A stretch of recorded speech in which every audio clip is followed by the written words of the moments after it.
اور یہ قرآن رب العالمین کا اتارا ہوا ہے، اس کو امانت دار فرشتہ لے کر اترا ہے، یعنی اس نے تمہارے دل پر اس کا القاء کیا ہے تاکہ تم لوگوں کو خبردار کرتے رہو، اور القاء بھی فصیح و بلیغ عربی زبان میں کیا ہے، اور اس کی خبر پہلے پیغمبروں کی کتابوں میں لکھی ہوئی ہے۔ اور کیا ان کے لیے یہ سند نہیں ہے کہ علماء بنی اسرائیل اس بات کو جانتے ہیں؟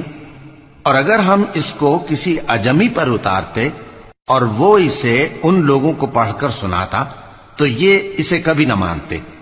اسی طرح ہم نے انکار کو گناہگاروں کے دلوں میں داخل کر دیا، وہ جب تک درد دینے والا عذاب نہ دیکھ لیں اس کو نہیں مانیں گے۔ وہ عذاب ان پر ناگہاں آ واقع ہوگا اور انہیں خبر بھی نہ ہوگی۔